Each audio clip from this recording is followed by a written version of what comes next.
There's a cute empress here that doesn't think she's cute. We say otherwise. That's for you. It's Friday. And Let's we begin go. with Russell Maryland. The U. Let's I can't do it. go. We'll do it live. Do it live. I'll write it and we'll do it live. Mister, will you please wake up, wake up, wake up, wake up, wake up?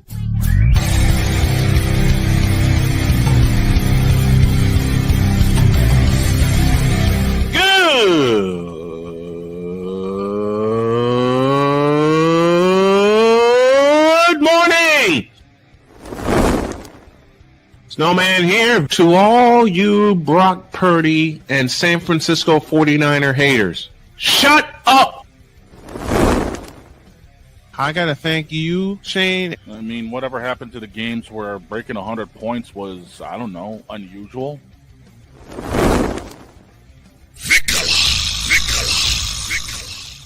There was one word to sum up the All-Star weekend. Trays. Cause we take this job so serious. Splash Brothers, yes. Ray Allen, replace him with Steve Kerr. Reggie Miller, yeah.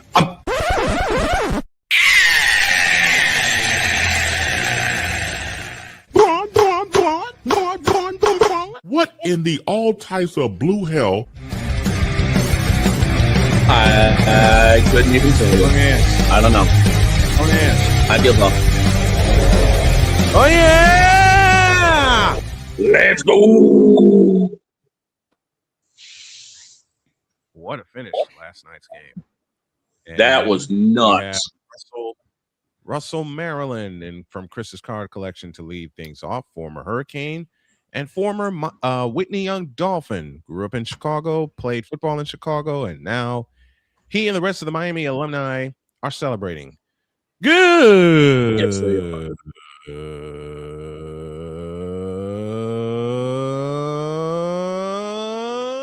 Good morning and welcome to the fabulous, fantastic football Friday edition of Snowman in the Morning. This first hour is brought to you in part by AB&J Travel. Want to have fun traveling, make a little money doing it? Just look up AB&J Travel. It's for my friend Stacy. What the hell was that finish last night? That An was all-timer. Bring me up to speed. that was a star. That was a star quarterback acting like a star quarterback, and that's the reason you go out in the transfer portal and bring in a guy like Carson Beck, because he doesn't get flustered. He pulls the ball and runs to the end zone when you need it to. Hold on. He did hold last night Hold on, for who won? the Miami. Oh. Yeah, we all picked Miami. Miami won, even after Mississippi took the lead several times. So it's the next semifinal tonight, then. It is. Next semifinal is tonight, Indiana and Oregon, and what's going to be a racetrack game. We'll discuss Come on, that a little Indiana. later. Now to start things off. Passionate. Come after me. I'm a man. I'm 40. Unflinching. Let's go back to losing. Parking was easier. Unrelenting. They're not going to keep him off the field tonight. Totally. This one has a chance. DIETZ.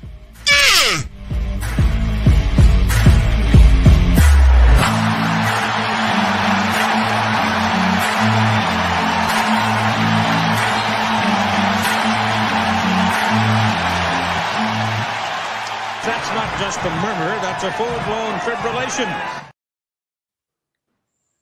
Listen, he told us, our private Facebook check, that he has a funny story and got yelled at for being right. Dietz, the floor is yours. I did get yelled at for being right last night because we were talking about I was actually talking with an Eagles fan, go figure. And yeah, and a shout to Stacy for AB&J Travel, because she is here this morning and she says, I'm just here in the bar getting my coffee, which is how she described our show, and it's one of the ultimate compliments we got. Go ahead. Excellent. So we were talking. A group of us were talking about the NFL playoffs coming up this weekend, and Eagles fans said, "If the wait. Eagles fan said, not that quote. He said, he said we're gonna win this weekend, but next weekend we got to go to Seattle, and we're not going to win that." And I turned around, and not even to argue with him, I just said, "That's not going to happen." And of course, he starts trying to get at me and goes. So he starts trying to get at me and says, and I wasn't even getting at him for the 49ers, for whether they were going to beat the 49ers or not. I just said, "That's not going to happen." And all of a sudden he goes, and then he tries to get the whole bar against me and goes, hold on. ESPN's talking. Let's hear what the reason. And I go, "Well, you're wrong. If the Eagles win this weekend, they're the 3 seed. They won't play Seattle till the conference final." And so I'm trying to explain this, and the whole time everybody's like, "What? You don't think Seattle can beat the Eagles?" And I said, "No, it's not about that. It's about the Seahawks get to play the worst team left, and that's clearly not going to be the Eagles if they win." And so I had to explain this to everybody. And we had it a couple weeks ago. We went down nostalgia lane, and Jen asked why everybody hates the Fifth Down Sports Show. It's because I answer people like that. It's because when people say stuff, I'm like, "No, you're wrong," and they can't take the explanation of why they're wrong. Like I was just like, "You're wrong. If the Eagles win, they're going to go play Chicago or a lower seed, Green Bay, or possibly Green Bay. They'll play the second lowest left." They're either going to play Chicago or the second lowest seed left. So there's no way they can go to play Seattle next weekend. The only way they play Seattle is in the conference championship game. That's the only way they go to Seattle. Yeah. So, so I was like, "Why are you arguing with me?" I was like, "How are you arguing with me on this? This is math. It's just a fact. I don't know what to tell you." So that was the argument I got. When I was like, "Why?" You can get on me for being right. Come on. Now, you're gonna laugh at this. I had something come across. People think they're right. My desk. What do we got? Oh God, what? Okay, so I was yapping this morning with a friend of mine out in Ohio on their way over to work, and they brought to my attention, they were flipping through TikTok, and they came up on a sports one where apparently witches and warlocks called in to lift a curse off the Cleveland Browns. Excuse me, what? I'm sorry, what? What? Apparently the Cleveland Browns were cursed by witches and warlocks way back when, and they just now called in to lift the curse. Holy! I mean, they got rid of Mike Stefanski. Isn't that enough? You listen. You're not erasing the curse of the Cleveland Clowns, ever. We need Jim Carrey. We need Jim Carrey from Ace Ventura. I have exorcised the demon. This house is clear. They need a whole exorcism in Cleveland State Cleveland Stadium. Just blow the whole thing up and start over. Do to this current stadium what they did to old Cleveland Stadium. Rip it apart and blow it up. But see, Cleveland has tried several times, organizational wise, to blow it up, and it didn't work. And it's all failed. And it didn't work. And getting rid of the head coach ain't going to help because the whole organization is screwed. Friend BGS joins us from Los Angeles. He says the curse of Bernie Kosar. I agree. The last great quarterback the Cleveland Browns ever had was Bernie Kosar. Period. The master teacher in the building today. What's up, Master Teacher? Oh, I have a tribute for the Master Teacher. Let me get my sound bites up here. I'm doing 3 things at once. While I'm doing that, let me just say 11 o'clock today, a new episode of Roots and Branches Adoption Stories will drop. So check your local YouTube and Spotify and Apple Podcasts for that new episode with my good friend Janet Monroe, 11 a.m. today. Yeah, but question about that statement. Wouldn't the curse of Bernie Kosar go to the Baltimore Ravens? Actually, yeah. Because if we're doing it the way the Eagle, the Oilers history traveled to Tennessee, and so the Ravens and the Browns history traveled to Baltimore. Bernie Kosar's history would have traveled to Baltimore. So it'd be like the curse of Derek Anderson. Pretty much. I mean, if you're going with the new iteration of the Cleveland Browns, but you can put anybody in that. This whole thing is screwy. That's why the Houston Oilers need to be back with the Texans. Like the Houston stuff needs to be back with the Texans. I totally agree. I totally agree. The Texans need to become the Oilers. Right. Okay. And as far as the Browns go, I'm gonna say this is a joke only. What old man conversation I just walk into? Story. I was yapping with a friend of mine out and this morning. Gotcha. I'm like, I was yapping with a friend of mine on their drive to work out in Ohio, and they told me they came across a TikTok where apparently witches and warlocks called in to lift the curse from the Cleveland Browns. ain't no curse gonna help that. There's no amount of you can get the whole Hogwarts army. And now listen here, they're not cursed. They're just bad. Look, the Scarlet Witch. They're just the Cleveland Browns. They're not cursed.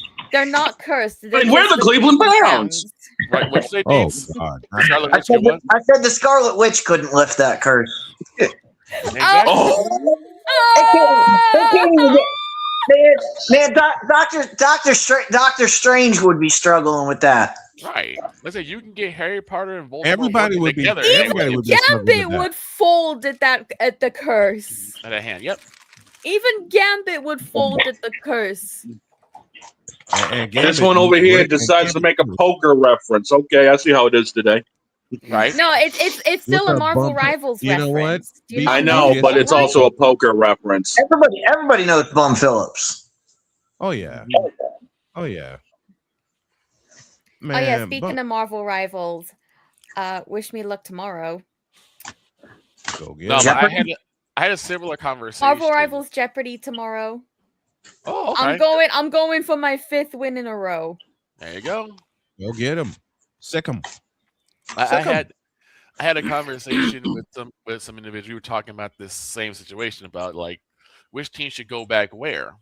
And of course, one is Houston going back to being the Oilers. Because I don't think Tennessee really needs a football team. I just don't. Okay. No, they don't. But I just think the history. They truly don't. The history should stay with the city. Not. It doesn't move. Your history doesn't move. Like what the greatest show on turf. That was not the Los Angeles Rams. That was the St. Louis Rams. Right. St. Louis Rams. Dietz a little to your left, sir. Perfect.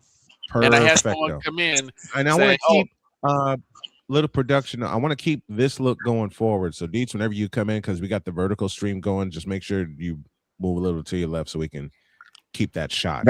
I got it. Listen, you want to Dietz just said a team's history shouldn't travel with them. One that gets me, and y'all know which one I'm going to say, the Oklahoma City Thunder. Not wrong. Not wrong. The Seattle Supersonics. But they don't even reference it. And they're not allowed to. And that's the way it should be. They're not allowed to. When they move the team, they're not like the Oklahoma City Thunder are not allowed to wear Supersonics jerseys. When they moved the team, they were told you're not allowed to use our stuff. BGS says the Browns equals Dr. Strangelove. Oh, geez. Oh boy. Hey, BGS, welcome, my friend. Salute to you, my brother. Thanks for coming in and hanging out with us, and thanks to Stacy from AB&J Travel for hanging out with us also. But the reason why I brought that up is because I had somebody, as we're having this conversation, they're like, what are you guys talking about? Like, you guys are old men. Get with the times. It's the Tennessee Titans. I'm like, the Tennessee Titans. And you see what Tennessee Titans are now, right? Yeah, the Tennessee Titans are. See, you want to go back? There's Steve McNair, Eddie George. Mm-hmm. They can claim all that. They can't go back and claim Bruce Matthews. They can't go back and claim Earl Campbell, Warren Moon, Ernest Givens. Those guys are Houston Oilers. They're not Tennessee Titans. That's Jones before he went to Green Bay. Ketan Kumar joins us. He says, hey man, Eagles fan here all the way from Mumbai, India. Love your channel. Whoa. Thank you. Wow. So we are now officially an international sports show. And We've thanks always for all been. the folks on our we're expanding because we always got sick diggies. So Right. yeah, so we get sick. We get sick from Norway. Now we got Technically, folks in you've always India. been international the moment I stepped foot in here. That's true. Well, yeah, that too. Okay. The cute Empress is here from the UK. I'm not cute. Yes, you are. Yes, you are. No, We're I'm not not. starting off this morning Before with that, lying. before that Yes, they argument are, and I'm continues. not cute. Before that argument's Ravens versus the Colts. Oh boy, Excuse me, there's what? there's a That's a good complicated point. history. That's a good point. The Baltimore Colts, Colts. aka the Indianapolis Colts. Is that one of the picks for today?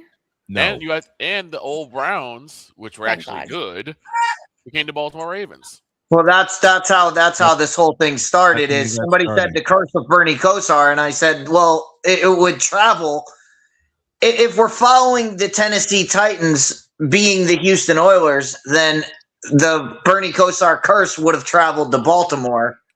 Again, there is no curse.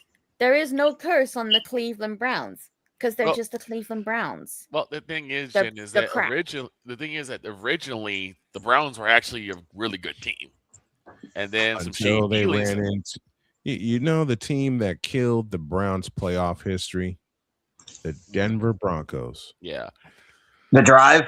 The drive, Oh my the god! fumble. Wait a minute. The drive, the fumble. Well, the fumble led to the drive. and- No, I'm Ernest talking about the game. Miner's fumble is what led to the drive. But yeah, the Broncos. The drive was 80. The drive was 87 in Cleveland. The fumble was in Denver in 88, and that just sealed the game. The Browns were on their way into the end zone to win that game, and then the ball was poked out, and Jeremiah Castile, if I remember correctly, jumped on the fumble And- to seal the game. That final was 38-33. Man, And then and then they thought they exercised that curse by sending Ernest Miner to the Redskins, and he goes on and wins the Super Bowl. he wins the Super Bowl. Mhm. And then on top of that, 2 years later, the Browns get another shot at the Right. Denver Broncos, and John Elway carves them up for 300 yards. Yep. That was when the conference championship games were in the afternoon. Mhm. That's what, and 89 was like messed up because both home teams were West Coast teams.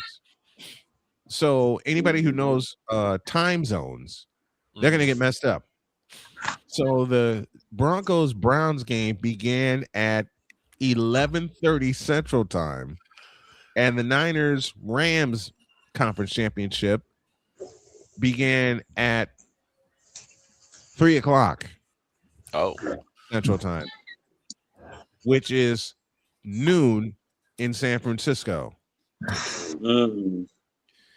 So imagine if you're in Denver and you got to wake up and beat the hell out of the Cleveland Browns for the AFC Championship, but you got to do it early.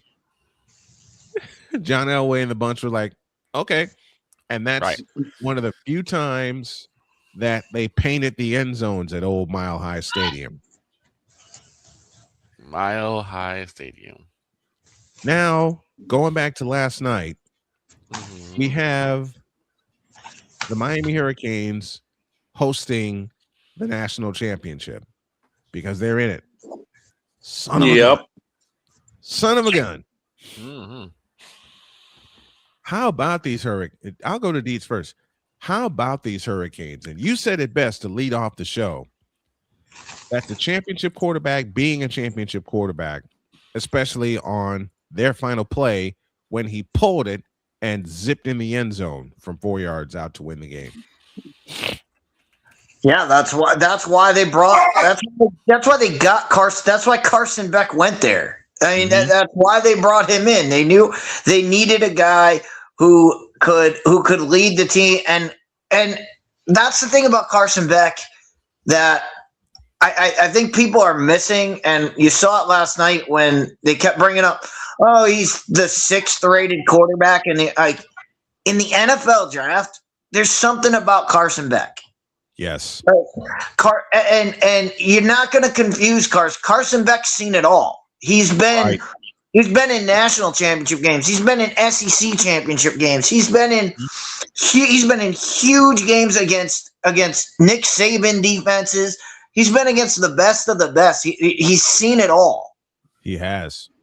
So and you kind of saw that in that last play when he walked back into the huddle and just said, "Guys, let's go." I mean, put the game on his shoulders, and he took the run into the end zone. And he did. And the other thing that stood out last night, and I know it's not going to be a good thing for Ole Miss, but that Ole Miss kicker that Ole Miss kicker made himself a lot of money last night. Mm-hmm. A 58-yard kick, and he banged it. He has room to spare. And he backed it up with another 54-yard field goal. Like that's an NFL kicker right there. That's the kicker that's going to make himself a lot of money. 2 50-yard field goals in a pressure game. And that one from 58 could have been good from 68. You got college players thinking they Brandon Aubrey he had out there. A lot of room to spare. You got these college kids thinking they're Cam Little out there drilling 70s. Right. I mean, it's going to get to a point where punting is no longer going to be a thing. It's going to be you get to your own 40-yard line. Now we might as well try a field goal. Right. Go ahead. These guys are these kickers are channeling their inner Steph Curry. What's their range? Yes. Right. For me, for my 30 yards. Let's go. But the kickers are channeling. Here's a name for you. Here's a name for you. These kickers are channeling their inner Sebastian Janikowski. Yeah, except they don't miss wide right. Right. and the you know is wide right very well. But no, last night the one thing I noticed about last night that we talked about yesterday. We talked about it yesterday. You know, I was thinking about this. Like, I wonder how different I've been to the Fiesta Bowl. I've seen what that was like when it was on New Year's Day, and it was a whole production, and they had a parade, and they had all this stuff for the Fiesta Bowl when we were down there for New Year's. But I'm wondering how different it was to have the Fiesta Bowl on January 9th. You know, I wonder what the difference. I wonder what the difference is between, how that stadium was, how the stadium was, how the atmosphere was. Because we talked about how these games are pushed back. They're all I noticed it last night when I saw Fiesta Bowl, and I was like, that used to be played on New Year's Day. It was an event. It was an event for the city. So I'm wondering I'm wondering if the city has felt any effects from that. It'd be an interesting thing to study, for somebody to study. Yeah. I might do a deep dive on that. Damian Hernandez is with us. Question: sorry to bring this Notre Dame thing up again, which we tore him up yesterday. But why should strength of schedule matter when in college football there isn't really any strength of schedule? Damian, I have 3 letters for you. SEC. Right. Strength of schedule doesn't matter. It doesn't matter. We've been seeing that. What matters is who did you beat, where did you beat them, and when did you beat them? When did you beat them? Where did you beat them? And who did you beat? That's what matters. And that's what got Miami into the position they're in. Drinking. Oh Lord, those scales are those scales. But it's not about Damian strength. It's not about your strength of schedule. That doesn't matter actually. Right. Because Notre Dame had a strong strength. They had a strong strength of schedule, but they didn't win. They didn't win the games they needed to win. They didn't win the 2 big games they needed to. Well, here's BGS's answer, and it's so true right now. And we've talked about this on for hours on end. It's about TV now, more like the Super Bowl. Yeah, because who's broadcasting the games? The 4-letter network has control of all the CFP games. And once upon a time, Fox had the broadcast rights for all of the BCS games, where you can actually access the darn thing, right? Where you can actually access the doggone thing.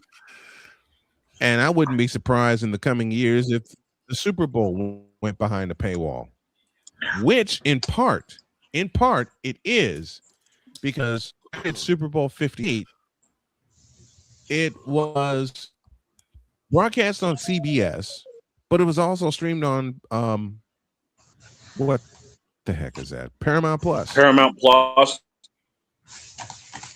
And we've cut the cord here, so we're doing streaming all the time. Jody and I are, Let's take a break. When we come back, we'll break down tonight's semifinal game with Indiana and Oregon.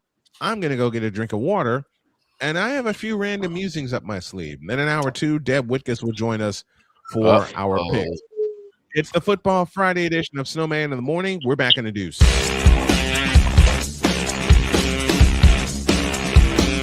This is Snowman in the Morning.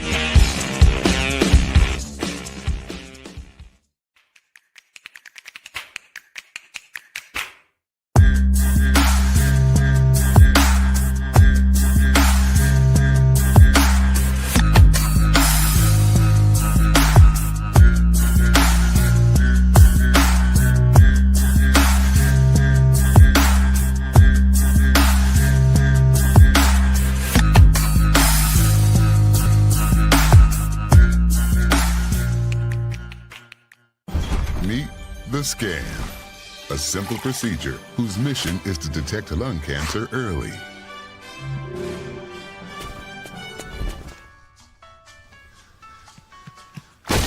I'm here to save you. But I feel fine. That's great, but you may still be at high risk for lung cancer. Oh man, that's a new fence. If you smoke, early detection could save your life. Learn more at savedbythescan.org. SeatGeek is the ticketing app for fans like the High Five Strangers guy, game-winning interception, first down, just a nice, solid tackle. If you're in arm's length, you will be swapping skin with this extrovert. You see, he knows SeatGeek got him a great deal on tickets, so he can focus on what he does best, smacking palms. SeatGeek handles the tickets to sports, concerts, and more, so fans can fan. Are you ready to upgrade your coffee game? Prepare for an invasion of flavor with Invader Coffee. It's the caffeinated elixir that fuels champions, the blend that pushes boundaries. Whether you're battling deadlines or exploring uncharted territories, Invader Coffee has your back. Join the invasion at invadercoffee.com and taste the difference for yourself. Use the code Snowman for 15% off your first order. Invader Coffee, veteran owned.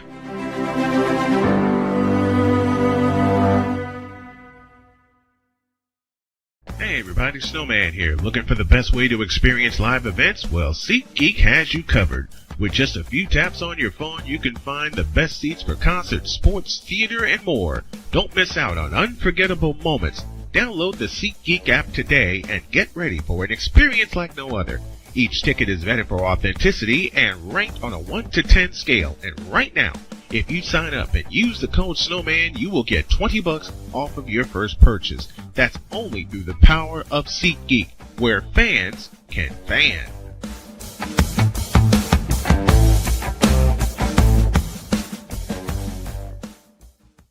Cause we take this job so serious. And Father O'Shaughnessy need to go to hell. That's what he needs. What did Father O'Shaughnessy do? I quit. We're done here. I'm done. We're out of here. What in the all types of blue hell? This is Snowman in the Morning.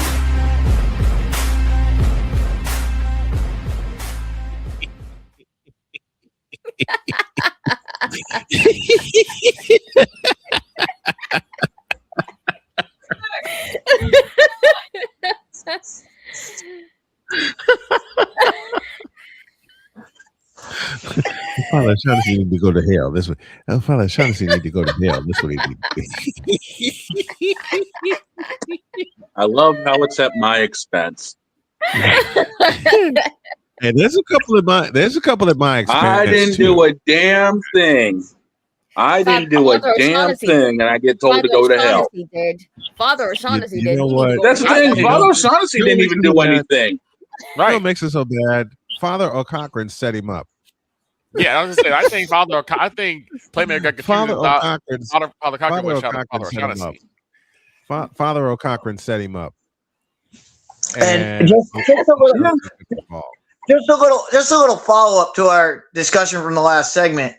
We're not talking about the game on the TV. What I was talking about is the impact on the city, the city of Phoenix. Mm-hmm. And the one thing is a little story. When I was in 8th grade. We did a New Year's vacation down to Phoenix. We didn't even know the Fiesta Bowl was going on. It just happened to be going on.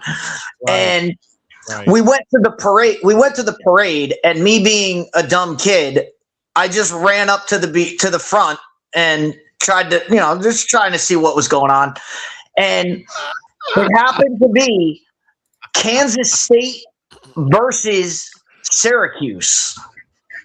And so when I ran up to the front, I met the starting quarterback for Syracuse.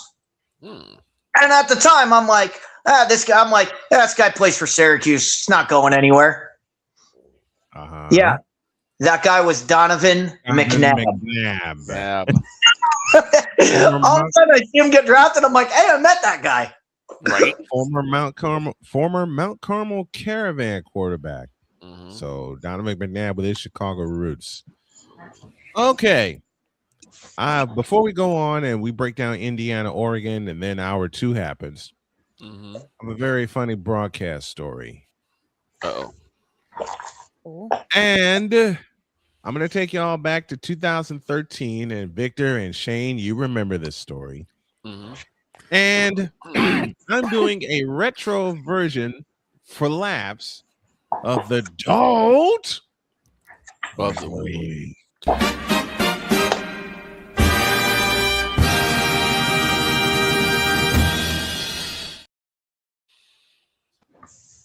And in 2013, on this particular funny night where rain was involved, I may as well get it done with the formalities. The retro dolt of the week is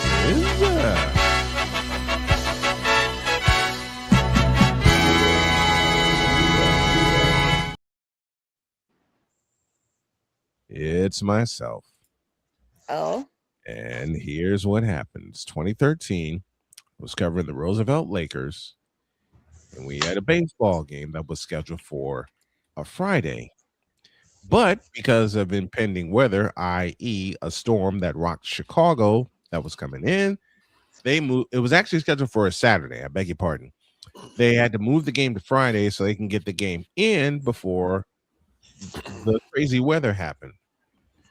So I get a call from the AD saying we moved the game up.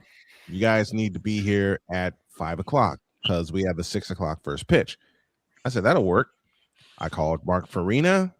Unfortunately, the late Mark Farina, my dear friend who was my broadcast partner, he came and picked me up. We got to the stadium, did the game, which wound up going 10 innings.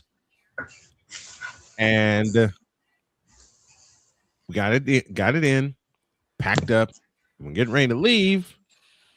And then they turned all the lights out. Uh-oh. Mark and I were like two blind mice trying to feel our way out of the stadium. Mark says, be careful. I think there's something in front of you. And me saying, what? Pow! Right into a couch. Couch. Had I known you back then, honey, I'd have been chanting that. No, here's There's the thing. more. I wouldn't even have been chanting that because of the fact that the film wasn't even in development. Now, there's more. Then get going again, go around the table, and then I walk into a wall. Snake. I was so blind that wall, pow. And finally, I get wall. Yes. Finally, we get to the entrance where there's some ambient light. Now, I'm at Standard Bank Stadium in Crestwood, suburb of the south side of Chicago. Finally get to where it's ambient light. My legs are hurting. My chest is hurting. My head hurts. Why? Wall. Because yes, wall, it is you. Coupled with the couch. Because yes, couch, it is also you. I wake up the next morning with a roaring headache. And for some crazy reason, gee, I wonder what that is, my legs were hurting bad. Then I remembered Standard Bank Stadium. They were getting ready for the season, and a couch was in the way. And a rogue wall appeared. I've learned my lesson since. Whenever I go to Standard Bank Stadium, I go during the daytime. And the folks at the stadium are kind enough to make sure all the press get out before they turn off the lights. Right. That is my retro dolt of the week.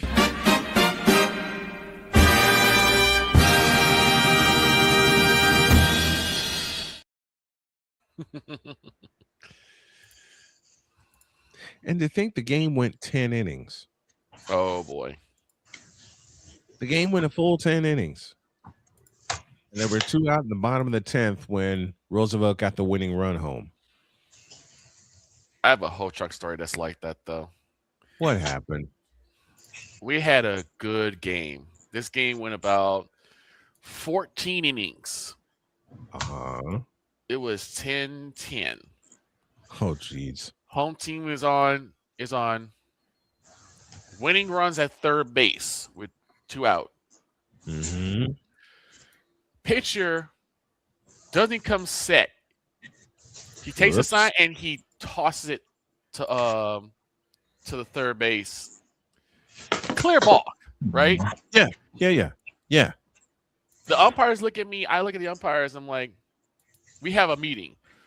This is a good game. Are we really going to end this game on a balk? Like, really? Let them go through. Let them go. Don't even call it. Right. So they don't call it. Right. Pitcher, this does come set, but he throws the ball over the wall, over the third base line. Game over. I said, well, it's going to end one of two ways. It's going to go the screwy way, but okay. That's it. That's all, folks. He threw it over the wall. It just got away from him. Yeah. This guy already stole a base. The guy at there already stolen a base, so he was already in the back of his head. With throwing the ball over the wall. Oh, jeez. You gotta love that. You gotta love that. I was like, the only person that could have caught that throw was Yao Ming, and Yao Ming doesn't play little league basketball, baseball. Baseball, in English, man. Baseball. Nobody talks about baseball. B, are you for real? Are you for real? Wait, give me this button. I got to do it. And thank you, Cole, for installing this. But nobody talks about baseball. Bitch, are you for real? I remember the day he sent that to me. I've never heard of anyone saying this, especially in sports broadcasting. One of the oldest pastimes.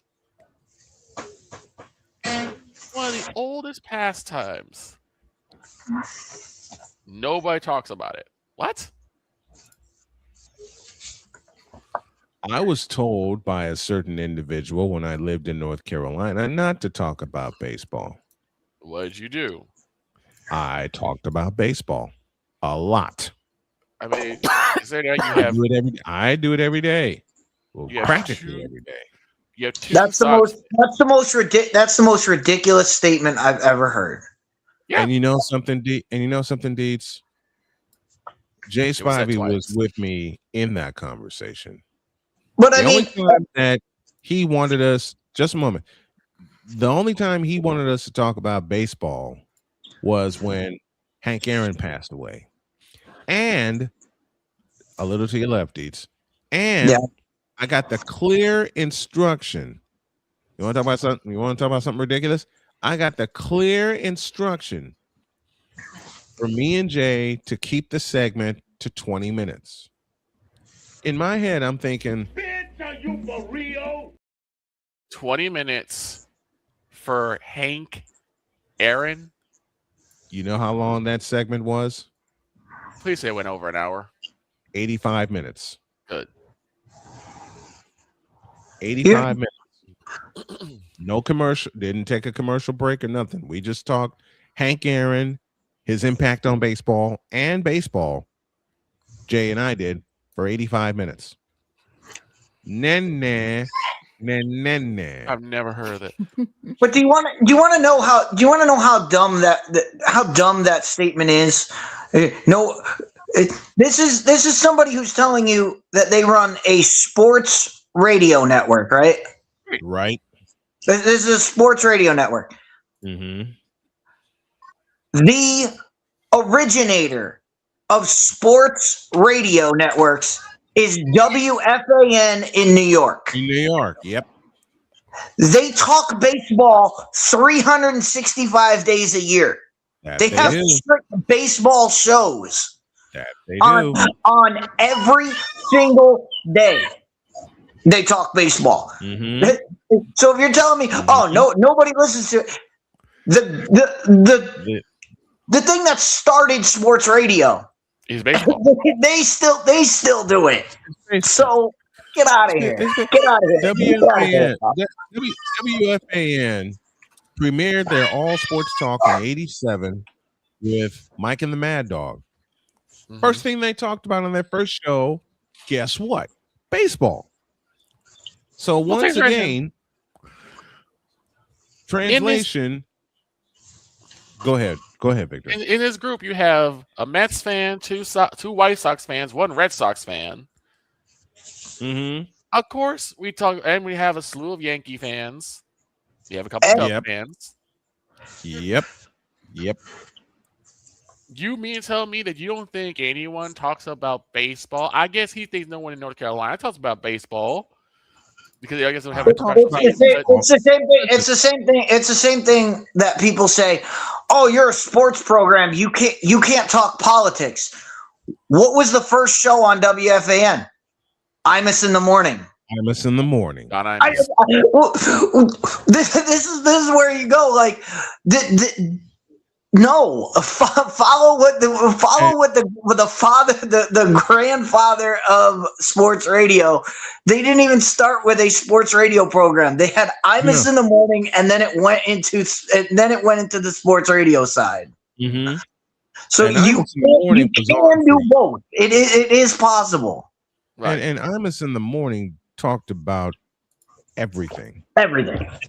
We talked 4 hours a day. 4 hours a day. Imus in the morning Imus talked about everything for 4 hours. Yep. Jeez, imagine if this crazy crew went 4 hours. Oh my God. Oh, we've done 3. We've done 3. We've actually done 4 a couple times. We have 3 years ago. We have done 4.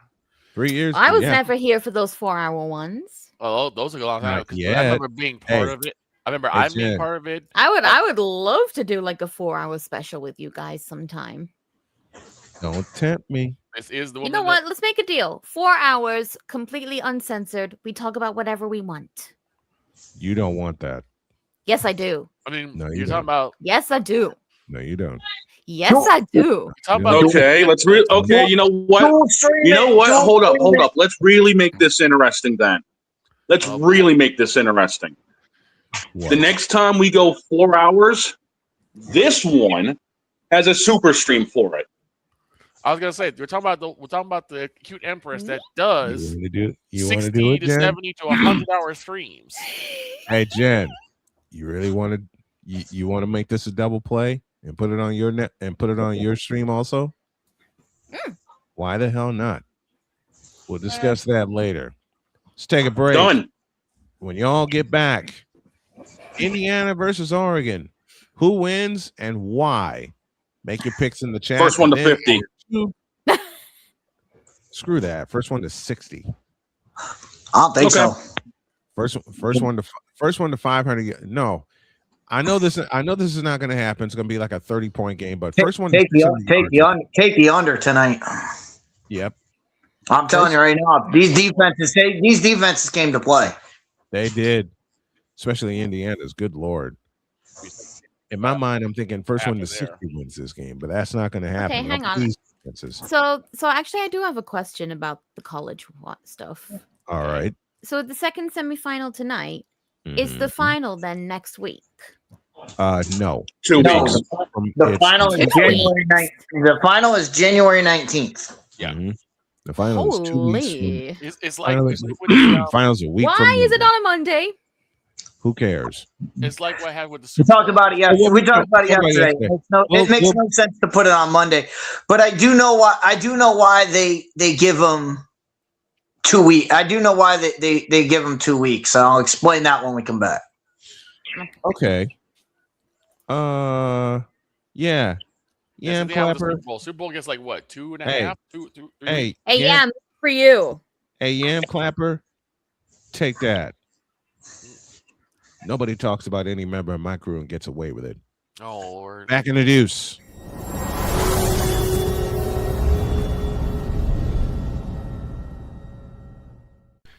Hey, Chicago, it's time to climb. Excitement is in the air as we come together for something extraordinary. The Climb for Chris fundraising event, a celebration of strength, community, and unwavering hope.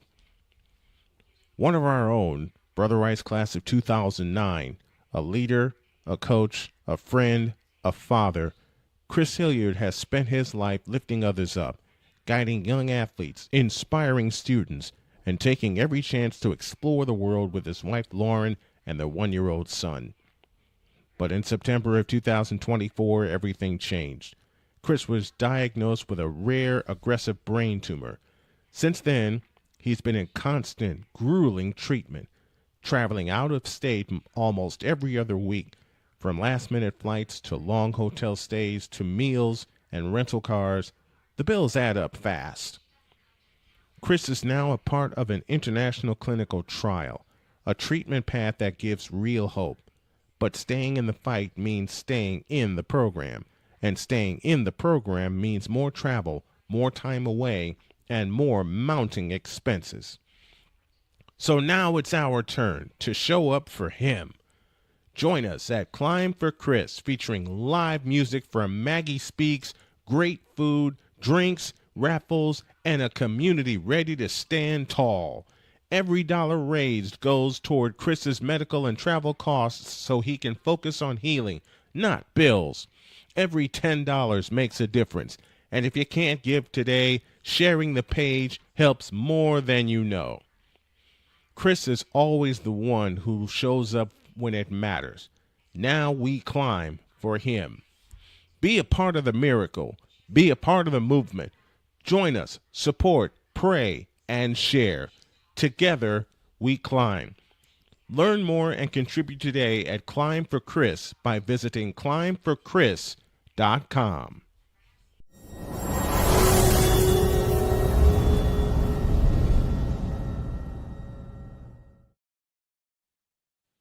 Back to business here on Snowman in the morning. Second semifinal is tonight.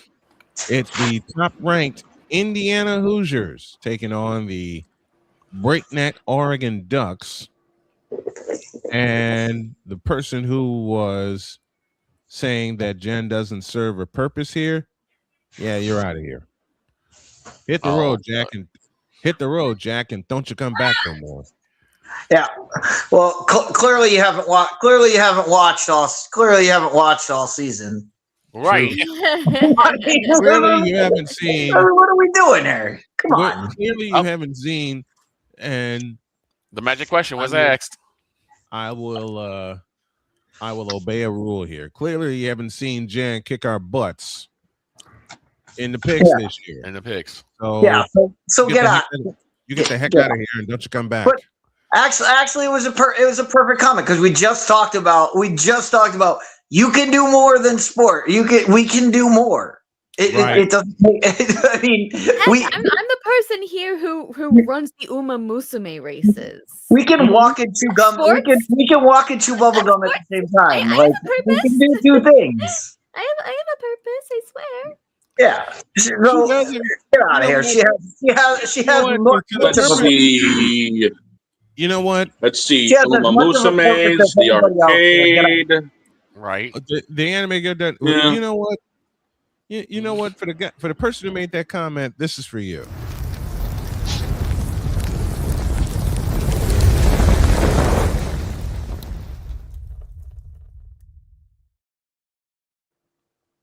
Now give me this dog on camera. Jen has no purpose, huh? Okay, let me break this down for you, sir. She serves more of a purpose than you ever will. She serves more of a purpose. She serves more of a purpose than the Cub fans talking about Steve Bartman. Oh my God. Oh. She serves more. She serves more of a purpose than John Sterling coming out of retirement to call Yankees games, and then they get spanked in the World Series, and then he rides off into the sunset again. She serves more. She serves more of a purpose than Tuukka Rask did in Game 6. I'm sorry, that was obligatory. What's worse is I was actually going to go there. Are we making bad jokes then? She serves more of a purpose than Tony Graffinino did in Game 2 of the Division Series in 05 when he let a ball go through his legs. Skirts anybody? She serves more of a purpose than Bill Buckner. Forget Buckner. Hey, Victor, this is for you. She serves more of a purpose than Dak Prescott under center.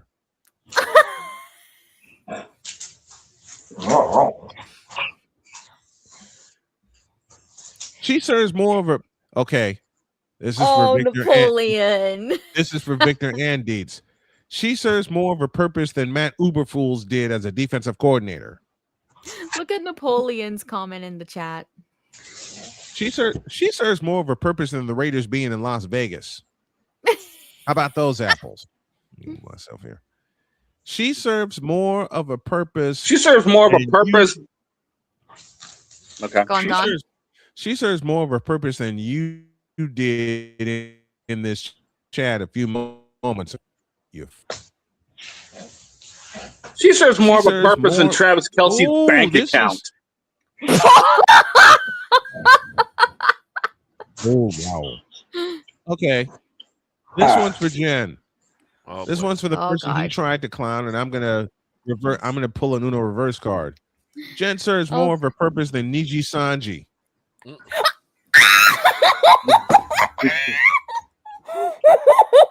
And gun run. And all the rest of them. Gun run. I think you guys are missing the bigger problem. Most people, when they realize they don't have a purpose or they don't serve a purpose, they want to tell someone else they don't serve a purpose. They want to I'm sorry, I sent that to Oh my god. That individual probably is like, I don't serve a purpose, so I'm gonna go ahead and tell someone else they don't serve a purpose. Man, she serves more of a purpose than Niji Sanji trying to run a business. How about that? Which is failing. Which is failing which is failing more than the Cincinnati Reds. Is it bad? Is it bad that I want to say one? She serves more of a purpose than the Los Angeles. She serves more of a purpose than than the Las Vegas Athletics. How about that? Doesn't serve a purpose here. You're talking about a person that runs Uma Musume every Tuesday, hangs with us to do the picks every Friday, talks sports with us as she's getting to know some of the sports that we talk about, her being in the UK, us being here in the US. And she doesn't serve a purpose? Are you sick? She serves more of a purpose than Deshaun Watson's contract in Cleveland. Napoleon is a chat purpose than Cleveland, period. She serves more of a purpose than Cleveland, period. She serves more of a purpose. Victor, this is for Victor and for Dietz. She serves more of a purpose than Gerald Jones. No, that's what Napoleon said in the chat. She serves more. Look. Come on, dude. She serves more of a purpose than the guy who told me not to talk about baseball on my sports show. I serve more of a You're an purpose. idiot. You're an idiot. Period. You're stupid. You're an idiot. And unless you got a little bit, and unless you act like you got some sense, thank you, Pops, for that statement. Don't ever come back here again.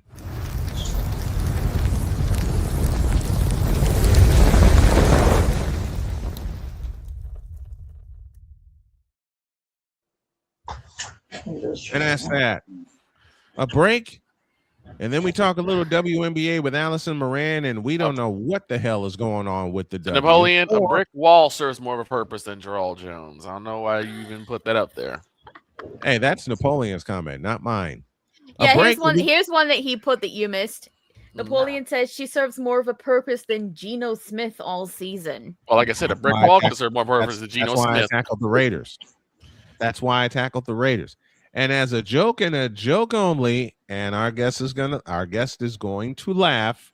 As a joke only, she serves more of a purpose than DJ Moore. Uh-oh. I had to do it. Here comes Ellie. I had to do it. She serves more of a purpose than Aaron Rodgers. That's true. I had to do it. Take a break. I'll give you one even better. She serves more of a purpose than Angel Reese. The mustard obeys me. I don't obey the mustard. The mustard obeys me. Good God.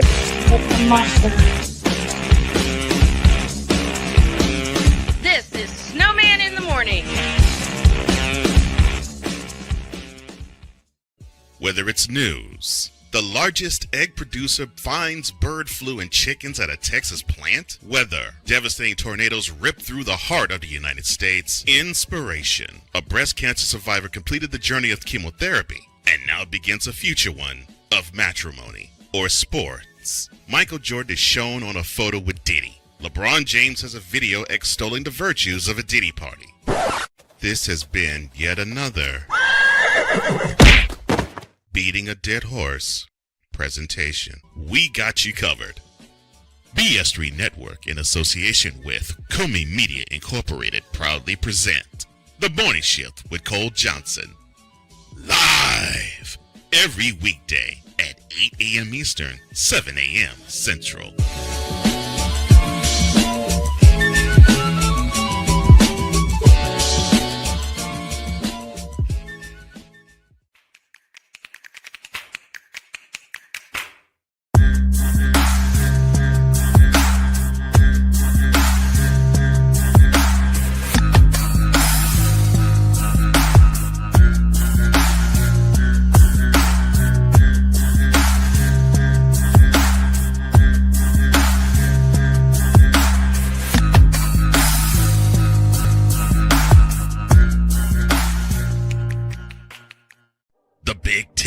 You can say you're not impressed.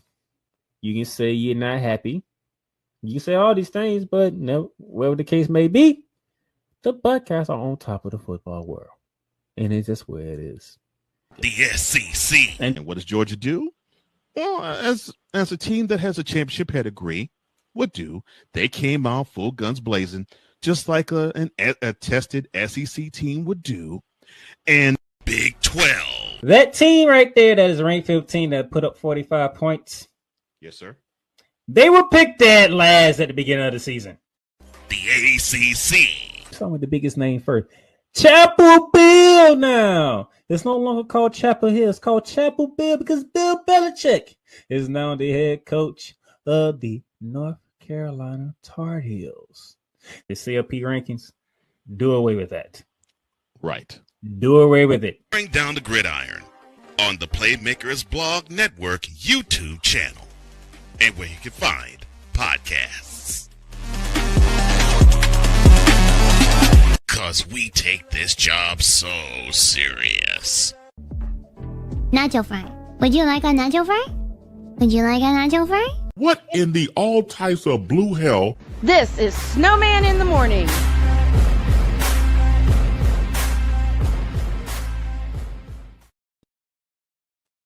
I don't know what the hell possessed me to do that one. Nacho fry.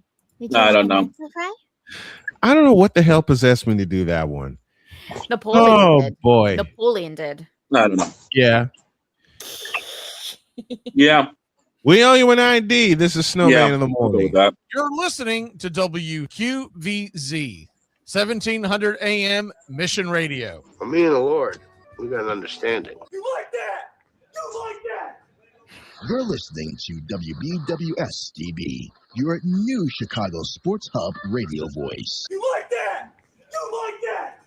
You're listening to WHDR-DB, your radio home and voice of the Carolinas. You like that? You like that? You're listening to WJKS-DB, your Hoosier Sports home and Indiana Sports Hub play-by-play voice. You like that? You like that? So I've been playing around a little bit with the station IDs. It's 2 Chainz. So I've been playing around a little bit. Napoleon gosh. says, I know what possessed you to make the Gura bumper, and it's called Beyond the Myth, 5 years of hololive English. You know what? I won't argue. Oh Somebody's my waiting God. for us.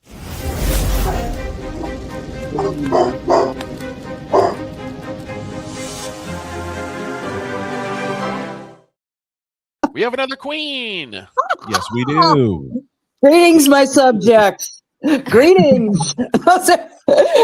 And Happy New Year to everybody. Happy So New we'll Year have to 4 you. kings and 3 queens once Deb gets here. But now we have 2. In other Vic, words, Vic, we'll have Well, Yeah. one You- empress, Vic? 1 empress, 2 queens, and an one Thank empress. you. empress, Thank you. 3 if you count the queen behind me that's working right now because she's getting in on the picks. Absolutely. And of course, Allie, how's your recovery going? Recovery is going fabulous. I'm mostly getting around without a cane, and which is fabulous unless there's ice outside, in which Yes. case I do not feel comfortable. But my physical therapists tell me that I'm really on my way. I've got 3 more sessions with them, and I'll be, taking on Dietz in the marathon this year, I think. So There you go. You're on, buddy. I was gonna say, I think Allie was like, We said something during the we said something during the last segment in which a rogue chatter decided to try and clown Jen, and we said something that had Allie laughing in the back. When we said Jen is more useful than Angel Reese, Victor said that. Yeah. I love Yeah, that. we had someone come in here saying, "Get this anime chick off here. She has no purpose." Oh, that's and so not then- fair. Wrong. And We then determined. I said and Justin then- Fields. and then Dog said Angel Dog Reese. said Angel Reese. Listen. You're muted, dog. Listen. I bless when you that all. comment came in- when that comment came in, I went completely off. I didn't I'll use any bet. I didn't use any George Carlin words, but nobody, and the Snowman means nobody, comes in this chat and be rude to my crew and gets away with it. You are But blind. you did forget one. You did forget one, Snowman. Which one did I forget? Jen has more of a purpose than Kathy Engelberg. Oh! Oh, yeah, that was coming. Can that What be a great transition. Can that be Ding. more? Can that Yeah. be more? Here's what you call a transition. Take a bow. Jen has more purpose. You know what? Jen has more purpose than Kathy Engelberg and the WNBA negotiation board at the same time. Even dog is barking in agreement. The dogs here that you're hearing that Shane is taking care of have more of a purpose than you. Okay. They have more of a purpose than you. That brings us to it. Yeah. It is January 9th, right? It is January 9th, and at 11:59 p.m., the extension ends. So, you think they're going to get a deal done at this point? Hell Give me no. this They're not. You didn't do it right. Me? Give me this butt. Look at the bishop. I'll help. Jen, I'll help you. Eh? You think they're gonna get? You think the W is gonna get a deal done before 11:59 tonight? We're still on radio, right? Hell no, to the no, no, no. Hell to the no, hell to the no, to the no, no, no. I like that. There's your. I'll keep bopping. We've heard. How do I say it? Noth and ing. Mm-hmm. In the word, That's from the- right. from the WNBA, and I had a fight with someone that thought they knew the W, and they talked about this major deal that Kathy Engelberg quote unquote struck. I said, let me stop you right there. Kathy Engelberg didn't make that deal. Adam Silver did. Mm-hmm. And he goes on and on and on and on to the point where I took my headphones off, walked away, got a snack, came back, and he's still rambling. He's still talking. I put my headphones back on and I said, "Are you finished?" He said, "Yeah." And you can't defute anything that I said. I said, "Well, first of all, I didn't hear anything you said because I walked away because you were talking a whole bunch of bullshit. And secondly, you don't know your sports." And I kicked him out. Well, what you've got to understand is we've all gone through 3 major strikes. Yep. And some of us more, some of us less, but we've seen 3 major strikes: baseball, hockey, and we saw a football strike. Mm-hmm. And we had a lockout. I've seen 3 footballs. Each one of these times that there was a lockout, on that last day, you got reporting of they're meeting at 11 a.m. Yep. And then the next time we hear from them is 11 p.m. Oh, there wasn't, they were in there working for 12 hours on trying to make a deal. Mm-hmm.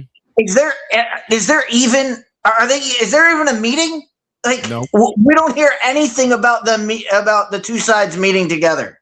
And you won't either. This will be this will be the NHL 2004-2005 all over again. Absolutely. Because if anyone remembers 2004, we lost the full season of the NHL because the 2 sides couldn't come together.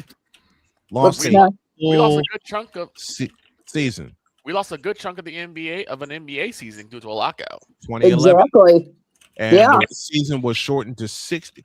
This is the most ridiculous 66-game season I've ever seen in my life. How the hell are you going to play 66 games in 3 months and then still be on time for the playoffs and the World Championship Series? That's like I've got to tell you, that's like one of the last full seasons in the NBA I paid attention to, the 66-game season. Mm-hmm. I remember that. That's the last full season I paid attention to because it began on Christmas Day. Yep. With 5 games on the tube. 5 of them. I will tell you. Go ahead. Yeah. Oh, okay. I just wanted to say that I remember back to 1994 and the Major League Baseball strike. You know how long it took Major League Baseball to come back from that? Years. It took until the 1998 season when you had Sammy Sosa. I call him Hammy Sosa every now and again because he loves. The 94 strike is what killed the Expos. Exactly. Yes. You know what? You know what? I'm so mad that we lost the rest of that season. It killed Ken Griffey Jr. It killed the Chicago White Sox. Oh man! It killed the White Sox. The White Sox were on their way. The White Sox were on their way to the World Series, and if you think about it, so were the Montreal Expos. They were the 2 best teams They were the 2 best teams in Major League Baseball, and at that time, we had just kicked Cleveland's ass in a 4-game series. And then they locked the door. Frank Thomas was on his way to another MVP. Absolutely. He was on his way to 50 home runs and about 120 RBIs. And one of the only games I went to in that 94 season, they played the Detroit Tigers. They were supposed to be on national television. Note the highlighted word. Supposed to be on national television. But no. ABC decided to make it a regional game, even though it was televised on ABC, and they put another game in front of it, which was boring. Meanwhile, Frank Thomas was hitting a grand slam to tie the game in the bottom of the 8th inning. Mm-hmm. And then the White Sox won it in the 10th on a walk-off single. Right. Yelled my brains out, lost my voice, lost my ears, didn't know what the heck I was doing, and then I went home and celebrated with my dad. My dad was sick. He couldn't make it. But the worst thing about that strike was Tony Gwynn was en route to being the best hitter of all time. 400. And doing something that no one will ever do, and no one will ever do it now that baseball, they don't care about average anymore. 400. Tony Gwynn was batting over 400. Yep. Yeah, which is I love insane. Tony Gwynn was one of my favorite players that I loved watching. I loved interviewing him. He was fun. He seems like he was a fun guy to talk to. He was so gracious, so nice to me. I can't tell you about anybody else, but he was very nice to me.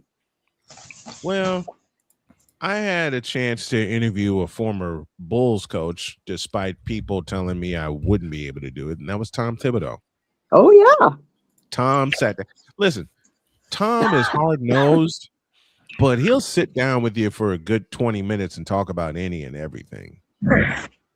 So I had the pleasure of talking to him, and I also had the pleasure, and Allie, you remember this because you were there when it happened, to do an interview with one Elena Deladon. Absolutely. Who was an absolute sweetheart.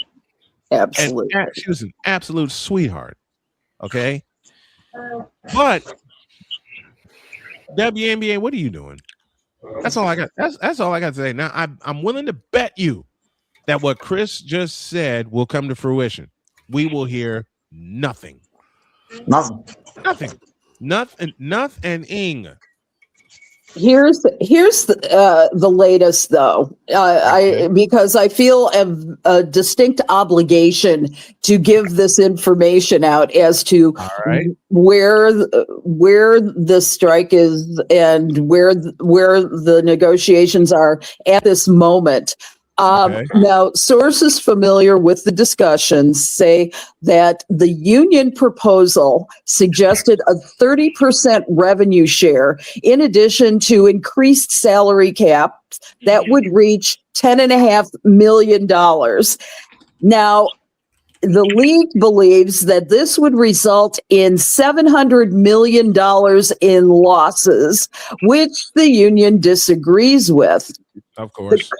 The current contract gives the players just a 9% revenue share, and compared with the NBA, which has about 50% of the revenue redistributed. I can't speak today. Redistribution. How about that? Thank you to the players. And now the men's players also receive portions of their jersey sales, which the women's players do not under the current deal. Imagine that. I mean, it's your name on the back of the jersey. I mean, imagine what Caitlin Clark would be making if she received a percentage of her jersey sales alone. So wait a minute. So you're telling me a Caitlin Clark Iowa jersey makes Caitlin Clark more money than an Indiana Fever jersey? That's absolutely right. Yeah. Thanks to the NIL. It's that is fantastic. All right. I quit. And I did my walk off yesterday. We had a good one from Dietz yesterday. Yep. Oh, sorry, I missed it. It's you hang around. You may see me walk off again. That was my third time doing it, so it's okay. Yeah.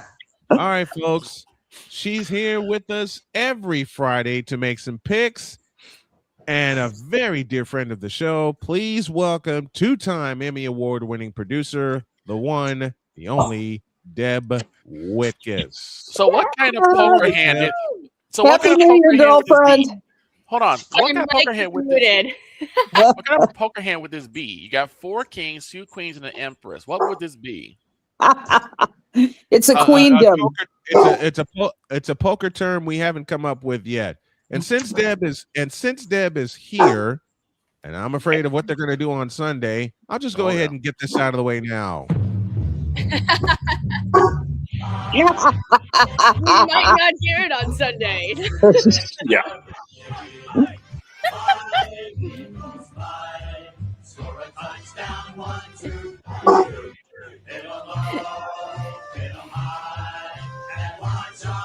Where's the sign? Oh, Got the hat now. it hasn't gone anywhere. There it is. How about that?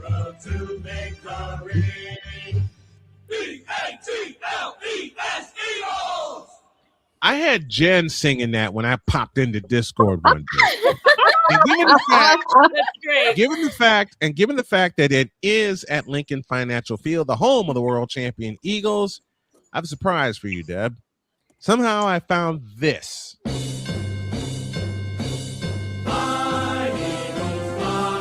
This is the official stadium version. Okay, yeah, I was like, wait, I hear this every time I'm at the game. Holy cannoli! Cannoli's here. Holy Hey! cannoli! Cannoli! Oh, baby boy, baby. Oh. What do you think of the Eagles San Francisco game, huh? Hey, Cannoli. How cute is that? He's adorable. Cannoli to Deb is like Lucy to me, because Lucy pops in here from time to time, and so do all of my cats. Y'all have seen all my cats too. All of it's not made an appearance lately. Maybe she'll come up today. Maybe. I got the feeling I'll get a visit from one of my cats a little bit later. All right, let's get down to business. Let's do this doggone thing. Cannoli is here with us. My pets are hanging around here somewhere. Because you know what? The leader of the cat bunch is Winnie. Y'all have seen Winnie. Winnie will just pop up out of nowhere. While I'm working, I will have my hands on the keyboard and I'm working on a project. Winnie will just hop into my lap and headbutt me as if to say, it's my turn. Yeah. As my wife described. Yep. Now, if only I could get Freddie to sit in my lap. Aw. Wow. I have to tell you, and this might be too much information, but my cats know how to open the door in the bathroom, so I have to lock it. Oh my God. My cat the same way. Knows how to open the bathroom door for no reason. Damn. My cat Freddie knows how to sort of like push any door open, and yet he doesn't know how to pull it the other way to get out. Yeah, right. Sometimes I kid you not. You remember when I was home alone over the New Year period? Yes. There were some points where I would like come up to my room to get dressed for the day, and Freddie had tracked himself in here. Oh my gosh. Like he will open the door to come in, and then like he doesn't know how to open it the other way to get out, so he just sits in here and waits for me. And gives you that look. That's a cat thing, because Gandalf does the same thing. Oh, you love the name Gandalf. You know who does that a lot? You know who does that a lot here? Binks. Binks has become a real cuddler. So one like day, Jar Jar Binks. Yep. Actually, from my wife named him, and I forgot where she got the name from. It's from a movie. But Joni and I were taking a nap one day, and we left the door cracked a little bit. Is it Hocus Pocus? Cannoli's I don't freaking out think if so. whoever's dog is barking. Yep. Oh no. Oh man. Here, we left our bedroom door cracked a little bit. The next thing I know, I turn over and there's Binks and Pumpkin right there. So fell back to sleep thinking, okay, they're gonna find their way out of the room. Nope. We wake up and everybody's there, including Lucy. Aww. Love that though, the whole fam. I look at Jody, she looks at me and she goes, yeah, all of our furry children are in here. No. And they were all knocked out. They were all sleeping. All right. We got to get down to business because we got some picks to make to wrap this week up and get on out of here. And we will start in North Carolina, don't ask why, where we have the Rams and the Carolina Panthers. Dog, you got the numbers, or do I need to get them? 10.5 for the Rams, over under 45.5. Okay, Rams. The Los Angeles Rams. There is no other. do we all just sweep it for the Rams? I think it's high time for the. I got my Rams shirt on today too, with my. There you go. It's a total conflict of interest, but I'm doing it and I don't care. Okay. Deb, what do you think I go through every week? I think it's high I got a time. conflict of interest. I got a 49er cup and I got a Colts jacket. Right. And I cover both. And like you, Deb, I cover both teams. I get it. What are you gonna do? I I'm in hell Bruce. with the NFC with the actual championship game because I think it's coming out I think it's high time for the carrot to finally turn to the pumpkin for the Panthers. Yeah, I agree. If for nothing else, to give Mr. Spivey some peace of mind. So I'm going with the Rams. Which means you got 3 words. 3? Miss 3. Everest? 3? Just 3. 3. All right. Sweet that ish. There we go. All right. Saturday night. What is it, Deb? What is it? For the memes, just put this in the back of your mind. Just put this in the back of your mind. What if the Rams lose and playmakers here on Monday? Oh, he's going to be here either way. I bet you. Yeah, but imagine What'd you have on your mind, Deb? the explosion that's going to happen in the playmakers. Deb, what's up? What's up? Okay, Yeah, okay. So eerie playoff anniversary. So the Panthers and the Rams have only met once before in the playoffs. It was a divisional round game, January 10th, 2004. Wow. In St. Louis. In St. Louis. Yep, same date of the game, 21 years later. How about that? The only difference is, instead of the Rams being the home team, the Panthers somehow, some way are the home team. Yeah, we don't know how that happened. And I don't know how that happened. Here's the other thing. Here's the other thing as well. The Rams lost back-to-back games in week 16 and 17. So is that a continued downward slide? I think it's going to be interesting. What's that? They won their last game against the Cardinals. Yeah, And Stafford they beat the heck out of the Cardinals. Yeah. Yeah. They did beat the heck out of them. The All Panthers right. beat them. 16 and 17 were the games. Did beat them week 13, 31-28. So Yes. the Rams. So we'll All see. right, Anyway, as moving on. Dog says best. As Dog says best. Next on the hit list. Don't ask, okay?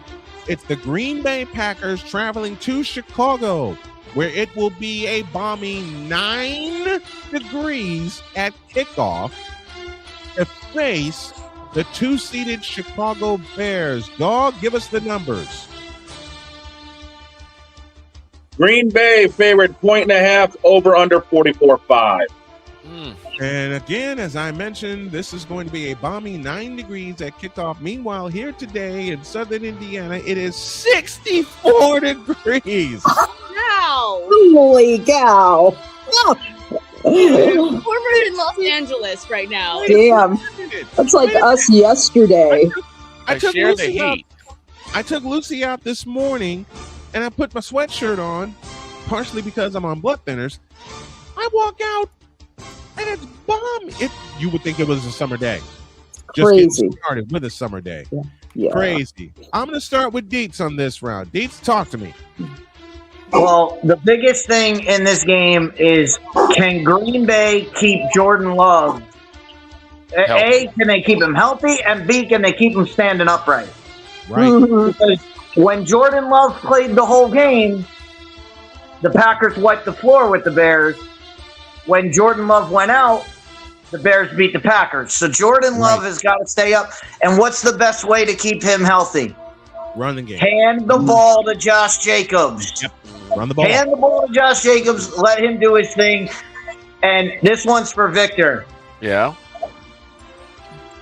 That is Sir George Teague and the Packers. George Teague. I'm going with the Packers. Downstairs to Deb. Yeah, I think I'm agreeing. Yeah, well, I don't know. I'm going to change it. I keep going back and forth on this game, if you can't tell. Green Bay is just a little bit too injured. There's no Micah Parsons. Chicago has been killing it. I'm going to go Chicago. I'm going with the Packers because the last time the Packers played the Bears at Soldier Field with a 70% Aaron Rodgers for the NFC Championship, you had the weather, you had the Bears at home as the number 2 seed, and the Packers socked them in the mouth with half a team. They marched downfield in 7 plays. It was 7-0 before anybody could blink, and the Bears were so stunned, Jay Cutler chickened out. He got on the bike. He got on the bike and never returned. So I'm going with like Dietz said, the best way to keep your quarterback upright is to give your running back the football. I think Josh Jacobs touches it 30 times and the Packers win. All right. Downstairs to Allison. As you know, my affinity is with the Bears, but here's the problem I'm having, and I'm like Deb. I've been going back and forth, just like a time clock, all this week about this game. And the thing is that the Bears have not shown me enough to say that they can overcome even a Micah Parsons-less Packers team. I think that the Packers and Bears are going to go back and forth,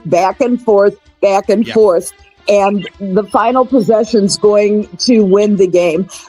Caleb cannot afford to be the cardiac Caleb that he's been virtually all season, including the last Packers game. That said, I'm still going to go with my Bears because I can never root for the Packers. Of course not. Of course not. No. And my mother for years, whenever the Packers played the Bears, my mother for years would say to me, "Are you going to watch this game?" No. She says, "What? You're not a Bears fan?" No. She goes, "Why not? Joe Montana, that's why." And my dad heard that conversation and cracked up.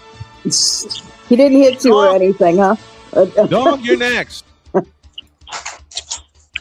Do I have to? Yes. Fuck. Hang on a second. Last time I flipped a coin, it landed on Earnhardt. Before that, it landed on Xbox, so I don't know what to tell you.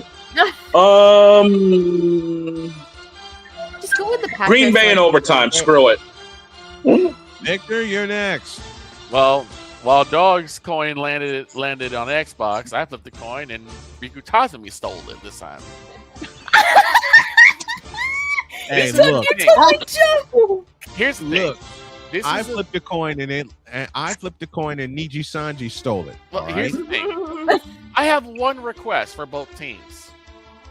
What's that? If you are on your initial drive and it's 3rd or 4th down and you're near the red zone, take the points. Exactly. Honestly, this has been a crapshoot. I'm gonna go with Chicago only because the Bears have shown me some things in the past couple games. They came out with some late heroics to win against Green Bay. They had a slugfest against San Francisco.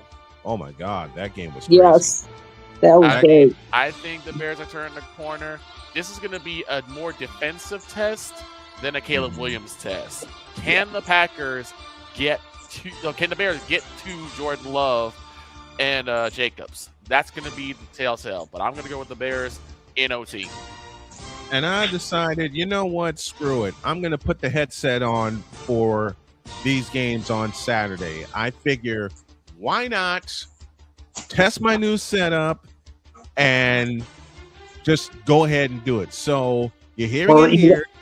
Well, you're gonna have to find this one. You're gonna have to find this one because it's behind a paywall on Amazon Prime.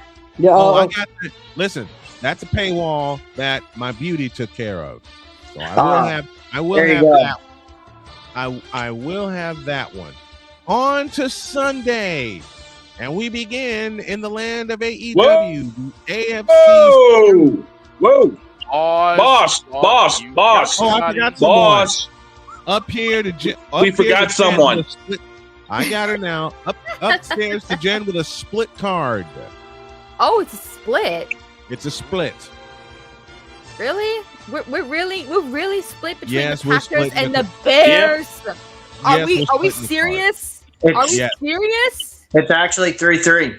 Yep. It's Yep. 3-3. You get to break the tie. Even given the fact that some members of this panel are trusting everything and throwing everything in, and I hate to do this joke, but I got to do it, and y'all know what's coming. For DJ Moore. Well, he caught the touchdown pass that won the last game. I don't even want to deal with this. I don't even want to deal with this. Just fence me. Like I said, We'll allow it. We'll allow it because it is a game-winning pass. We'll allow it because it is a split card. On to Sunday, And she already clinched the game. She already clinched the season. She already kicked our butts, so why not? On to Sunday. We start in Jacksonville, where the Jaguars are hosting a playoff game. I repeat, the Jaguars are hosting a playoff game. They host the Buffalo Bills at 1 o'clock. This game will be on CBS, and I'm going to start with Dietz. I'm gonna go back to 1993. No, Cornelius Bennett. Nobody circles the wagons like the Buffalo Bills. The Jags have the better record, but the Bills have the better team. Josh Allen's a better quarterback, and they know how to get it done in the playoffs. I'm going with Buffalo on the road. Downstairs to Deb. Do they know how to get it done in the playoffs, though? Because I'm not sure.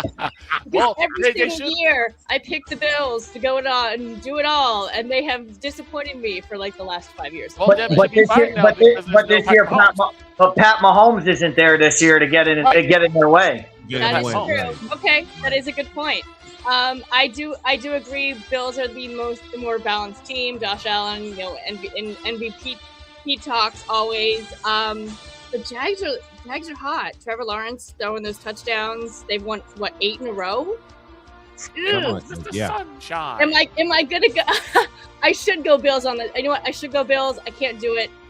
I just don't believe in it anymore. I can't do it. You can't make me do it. Going with the Jaguars. Next door to Allie. Oh boy. Josh Allen is 0-4 on the road in playoff games. Sean McDermott is 0-5. And the last Bills road playoff win came back in 1992 in the AFC Championship game in Miami. Okay. Given that, yes, the Bills are a stronger team than the Jacksonville Jaguars overall. So, in a 50-50% chance matchup, I'm actually going to go with the Jaguars. Next door to the dog. And he froze on me. Well, he's there. I'm back. It's a battle between Team Dudley and the Young Bucks. Someone's getting put through a table. Yes. Someone's going to get BTE triggered. And at the end of the day, the fans are actually going to be the ones to win this game. That being said, who's going to win the championship on this one? I really don't care because I don't want to see either team in New England. Fair. Screw it. AEW's been hotter. Give me Jacksonville. All right. My turn. Nobody circles the wagons like the Buffalo Bills, but as Ali pointed out, their last road win came in Miami at old Joe Robbie Stadium in 1992 when they beat the Dolphins 29-10. They haven't won on the road since. In the playoffs, I say that curse is broken. Why? And Pizzle, this is for you. because nobody circles the wagons like the Buffalo Bills. Although I have the part of me, I went back and forth on this game because Jacksonville is red hot. 8 straight wins coming into this weekend, and they host a playoff game, which means Alltel Stadium is going to be louder than hell. How do the Bills handle that noise? That's going to be the question. That in mind, I'm going with the Bills. Let's go downstairs to Victor. Oh boy, this is gonna be a game. Here comes Mr. Sunshine. No, I just can't really get behind Jacksonville. I think they got lucky, and unfortunately, I think I just got a call from Tony Khan. Kenny Omega, the Young Bucks ain't making it, so I'm going with the Bills. Which means you brought up those road losses. How many of those road losses are at Arrowhead Stadium? Correct. True. I mean, I think it's each and every one of them. And they don't have to see Arrowhead. They don't have to. I don't care if it's GE. I do not care if it's GEHA Field. It's Arrowhead Stadium, just like it's Rich Stadium in Orchard Park, which means to Jen, we have a split card. Also, it's split. Yep. I had to take a call for a bit during this one, so okay, if I remember, Snowman said that the Jaguars were like 7-8 games in a row. They won 8 in a row. Yes. But I also remember Buffalo's been doing well this season as well. Mm-hmm. And this is where I run into a problem. Am I still off the fence? You clinched the damn thing. You're fine. You're fine. You're fine. Even if you're wrong, you're fine. We only had the playoffs in case it was close, and by week 3, it wasn't close. Right. By week 3, Jen was pretty much clear. Listen, by week 3, Jen was clear out here, and we're still at the starting line wondering what the hell just happened. Right. All right. Here we are 24 games later. The one I am afraid of, and I've been telling the Eagle fan, look, my second favorite NFC team is the Philadelphia Eagles. I've made no bones about that. Well, Philadelphia hosts my beloved San Francisco 49ers, and I'm afraid to see, yep, I got it. Philadelphia laying 5.5 at the link. I don't have to ask where Deb's going. You can just look on the hat and see that. Yeah, I have to say, I'm really upset at Nick Sirianni for sitting the starters. We could have played Green Bay. I mean, Jimmy Jean Sirianni does it again. I felt the same way, Deb. I don't understand it, except, well, they'd already clinched the playoff spot, so that's why. Strikes again. If you have a bye, you can sit your starters. Yeah. If you have a bye, you can sit your starters. But he should have went for the number 2 seed. He didn't.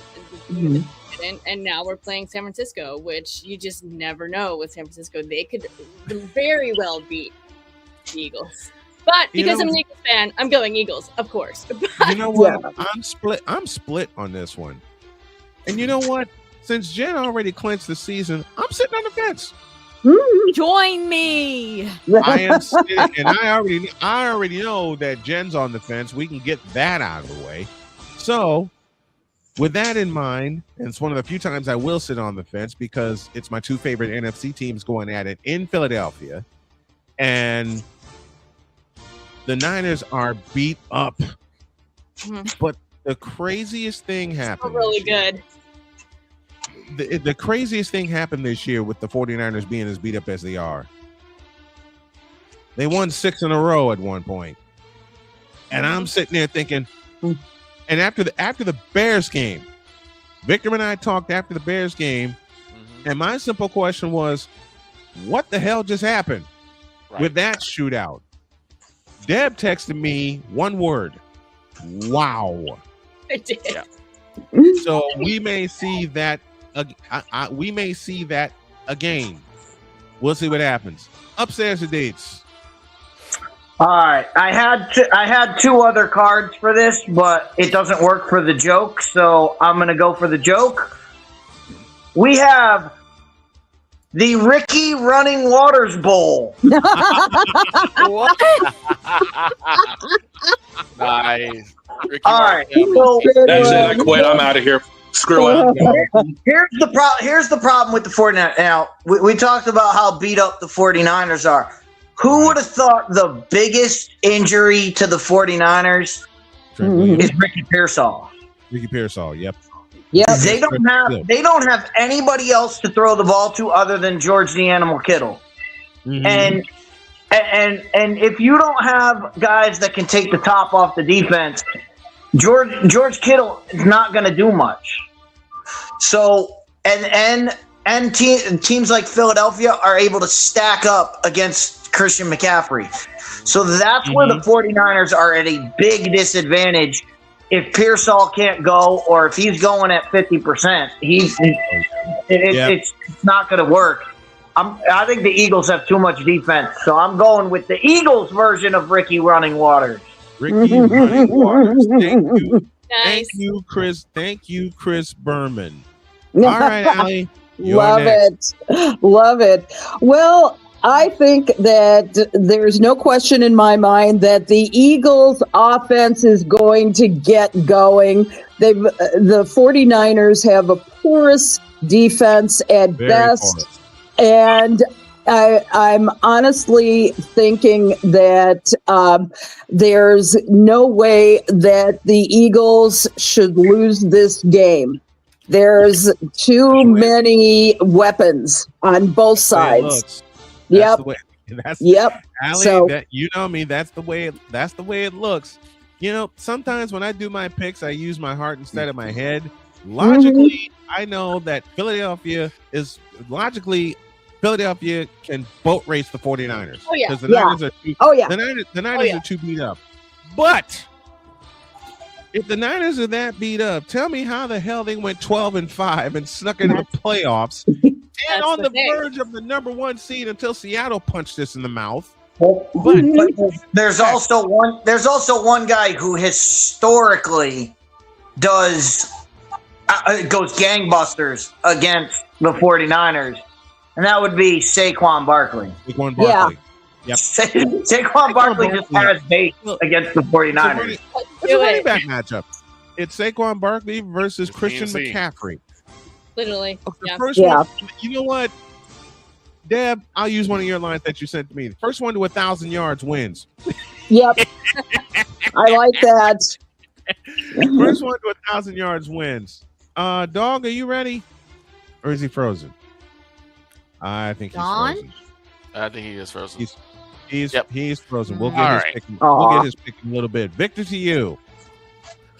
You know, I was really looking at the fans like, because you have the 49ers on one side, you got the Eagles on the other, and I, as a Cowboys fan, just want to sit back and watch the world burn. But I getcha. as much as I will pick, I'm gonna go with the Eagles only because Saquon Barkley should do well. Yep. And unfortunately, the Niners are just too beat up to really fully trust them. All right, let's. I just have one request.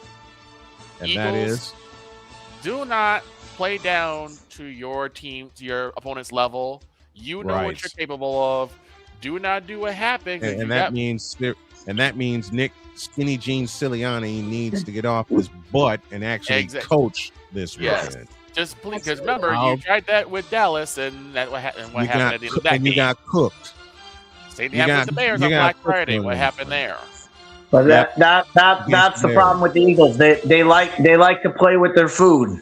And you can't do that. You can't do that in the playoff. In the playoffs, that can bite you. Here's the if the Eagles lose, I'm expecting a full-on scolding by Deb. Nick Sirianni will still be scolding. firing him. He's done. Deb and Cool McCain and other Eagles fans that I know and love, if the Eagles lose on Sunday, the world around Philadelphia burns because they will scorch all of them. Literally burn. Like that's the will Giuliani burn. will not make it. If the Eagles lose on Sunday, you know what? If the Eagles Deb lose on Deb will open her show by throwing eggs at the camera. Right. Love it. Deb, listen, Deb, I love you dearly, but if the Eagles lose, not only will she throw eggs at the camera, after she does the headlines, you will just see her and Cannoli going completely nuts and going completely off at what happened. Dog, it's your turn. Pick. Well, boss, I hate to tell you something, but to quote the great Hawk Harrelson, your season is over. Give me Philadelphia. And I take think our season consideration ended what after we we always got say beat. on the show: to be the champs, you must unseat the champs. Right. I don't. My heart says I don't think it'll happen, but I get to watch Jalen Hurts versus Brock Purdy and see who wins. That's why I'm sitting on the fence. But I will sit on the fence and put the headset on for that game. We got a 4:15 pregame show after the Bills and the Jaguars conclude. Allie, did you pick? Did you pick? I did. Yeah, I picked the Eagles. Everybody picked the Eagles. Jen sitting on the fence. We already know that since she clinched the season. I was gonna say I want the fence for this one. I'm not owing an apology to Snowman. I'm not owing an apology to Dr. K, and I sure as hell ain't owing one to Deb. I'm not owing an apology to listen. I'm sitting on the fence, so I'm not owing an apology to anybody. Okay. Like I said, I as a Cowboys fan just want to watch the world burn. I'm just sitting on the fence because I know both of these teams are good, but I also know that there's only so far the walking wounded can go. Yeah, and you know what? If our season ends on Sunday, everybody go home, heal up, and get ready for next season, because this season should not have, according to the pundits, this season should not have happened. 12-5 with a playoff berth, and on the heels of the number 1 seed, that's a successful season to me. That's a very successful season to me. Especially with how hurt they've been all season as Yeah. well. Exactly. It's been an absolute tremendous run for the 49ers. Really year. Yeah. Listen, every They've done well. year, or every week, I beg your pardon, they have a very significant injury, and somehow they still won. Can't wait with a win. Now let's go to the house of Father O'Shaughnessy, called Gillette Stadium, and I already know which way Shane's going, so I don't need Mustard Manor. Him. Wait, you mean Mustard Manor?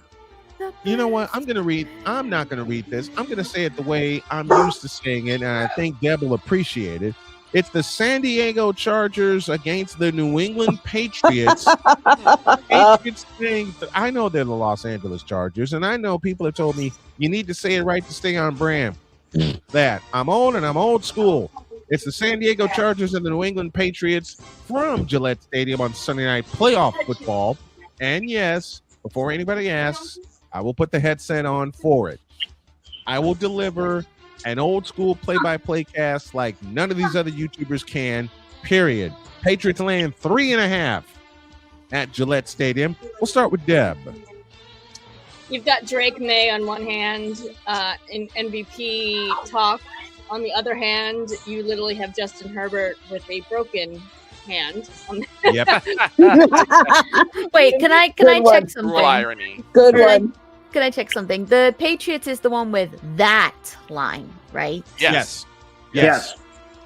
Oh, I know exactly. That's what why I I'm called saying it when- Mustard Manor. I know exactly That's what I'm what- saying yeah. when it comes to my turn. Exactly. Yeah, I mean, I love me some Lad McConkey. I love Lad McConkey. I really Lad do. McConkey is one of the best receivers I've watched this year, outside of a name Deb has commanded me to mention. There's a receiver that Deb has commanded me to mention each and every week, and his name is Puka Nacua. Yes. I have to go. Damien says Rams by 50, Bears by 69. Dear Lord in heaven. Napoleon says, give me the Packers to show up. Give me the Packers to show up. DJ Les and QB Mild Sauce catching up on the chat here. Damien says, screw the points. This is a rivalry. Hurt him where it hurts. He's also going with the Jags. Damien also says, I don't trust Josh Allen in the playoffs. I think if the Bills don't go to the Super Bowl, Josh Allen's Super Bowl window is closed, just like Lamar Jackson, even though Raven fans still want to make excuses. I don't think Josh Allen's window is closed yet. Lamar Jackson's Super Bowl window is slammed. Shut. That's why they got rid of got rid of John Harbaugh.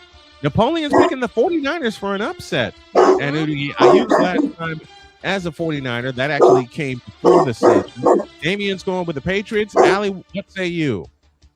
Well, I'll tell you, it would be nice to see a Harbaugh actually win a game at some point. And my thought, though, is that Justin Herbert is not quite ready for prime time.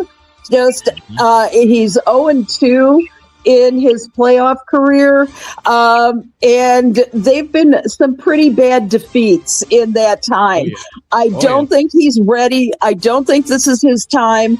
I'm going with the Patriots. I think Drake May is a fabulous quarterback. He's not the second coming of Tom Brady for the Patriots, but he's damn close. Yeah. So I'm going with the Patriots. I'm doing Sunday Night Football on Snowman Multimedia Sports. Will feature Justin Herbert and Drake May. Old Snowman says Patriots, and I am taking them to cover and to win. Upstairs to Dietz. Okay, does anybody remember the last time the Chargers were in the playoffs? Yes. Well. Yes. They were up 21-0 at halftime. Yep. Yeah. And lost. It was 27-0, and they lost. So as much as I love the San Diego Chargers and Junior Seau, they're out of here, and they put the law, and the law won. I'm going with the Patriots.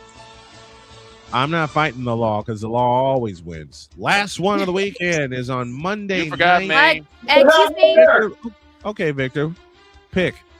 All right, so here's what you got here. If the Patriots win or if the Patriots lose, I am petitioning for Gillette Stadium to be renamed Mustard Manor. But I'm going to say this, though. I really like it what I'm seeing from the Patriots. This has been one of their banner years, and Drake May is starting to show us something. Agreed. Now they're going against the establishment of the Chargers, which gives me pause. But I'm going to go with the hot hand. I'm going to say the Patriots win this one, but I think it will come on a walk-off field goal. Yep. Wow. I might say 33-30. I wouldn't be surprised. Dog talk. Oh, he's frozen again. Give me this guy. God almighty camera. He's back. Take it. It's just a black screen. Ladies, and there we go. There you are. New England. I mess with y'all. I ain't screwing with you. I ain't screwing with you, New England. We have Chargers 3 times. 3 times in the postseason. Make it 4. I ain't screwing with y'all. We don't want to see Buffalo or Jacksonville. But we're going to see one of them. Now, where have we heard this before? Get it done this weekend.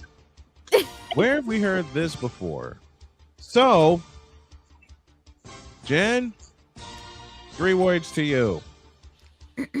It's not the usual 3 words. You should know when it comes to the Patriots. You all should know which 3 words I'm about to say. Know. Ready? Go ahead. 3, 2, 1.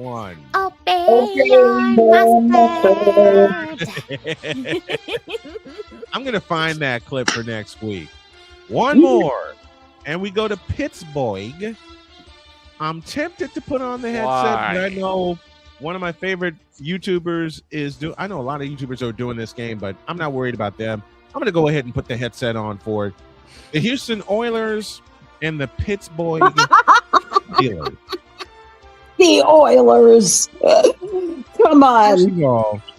First of all, what the hell is Never mind. Allie, for the last game, I'll have Allie kick us off. Go. All right. I hate Aaron Rodgers. I need everybody to know this. That's a bumper. I've never heard you say that, Allie, ever before. Okay, the Texans have one of the best defenses in the league, and that's going to be a problem for a Steelers offense that's just okay outside of Aaron Rodgers. I am going with the Texans for a real upset against the Steelers. Can you say your opening line again about Aaron Rodgers? No problem. All right. I hate Aaron Rodgers. She's not alone in that. Timestamp. And that's a bumper. I absolutely can't stand Aaron Rodgers. I hate Aaron Rodgers. I absolutely abhor Aaron Rodgers. Aaron Rodgers needs to retire and go away and leave us real sports fans alone. That said, CJ Stroud and the Texans will run him over. Why? Because yes, Aaron, it is you. Next door to Dietz. Before I pick, Deb. Mm-hmm. Yep. Is DK Metcalf eligible for this game? Yes. I don't know. Because he's been suspended. Oh, that's right. Yes, he is. He is playing. Yeah, he is playing. He will. Yeah. He will start Sunday night. Yep. Okay, so because that makes a big difference for the Pittsburgh Steelers, but it doesn't really matter because CJ Stroud is looking like this guy right now. Moon, baby. And the Texans are on fire. I'm going with the Houston Texans. Downstairs to Deb. The Steelers somehow made it into the playoffs. I mean, can a team crawl any harder? I don't know.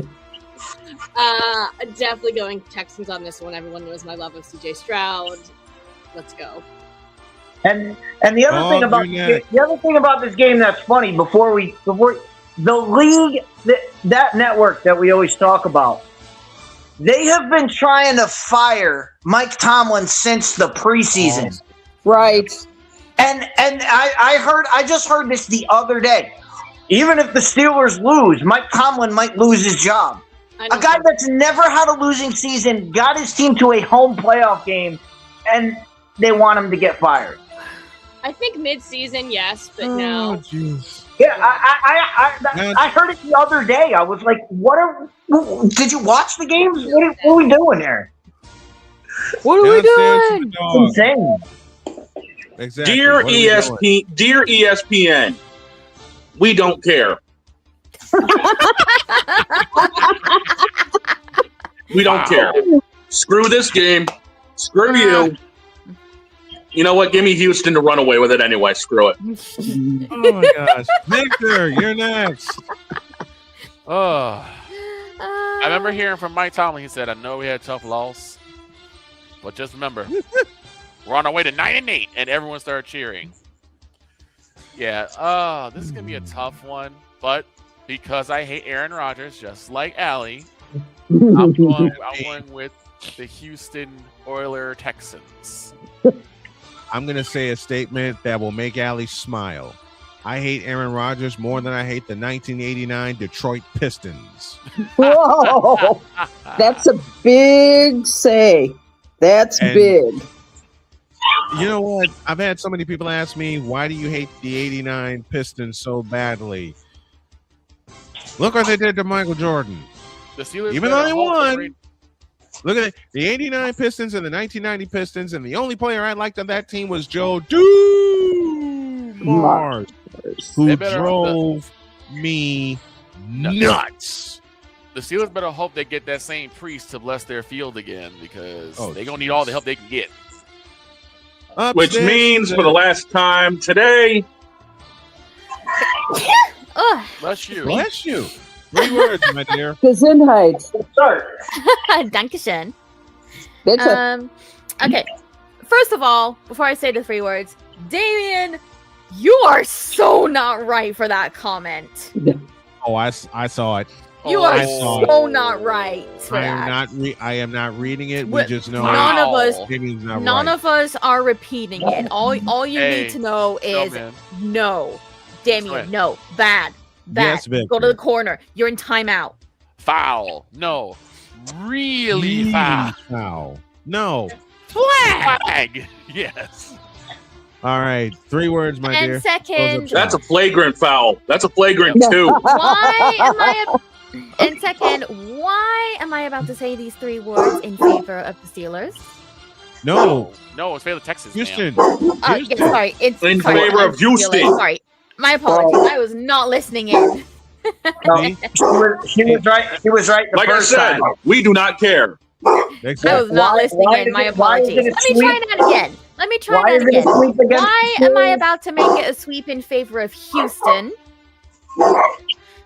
Because yes, Aaron, it is you. What did I Now start sweep with? that dish and get me out of here before my brain hurts even more that I make another error. Oh my gosh. Buffering. Get me the hell out of here. Buffering. Get me the hell out of here. Those are our picks. Sure as hell to go wrong. Presented by BetUS.com. BetUS.com, where the game begins. My thanks to the lovely Deb Wickus for joining us, and she joins us every Friday to talk football. Thank you to Allison Moran, my dear. Love you very dearly. You've been very Love dear you to me too. for the last 14 years. Dog, thank you, my buddy, my producer. Man, I can't say thank you enough for always being there and always keeping me on task. Dietz, my dear friend, all the talk about football, all the talk about sports. You've ridden shotgun for 9 years. You are very much appreciated. And to Victor Locke, the hired sword.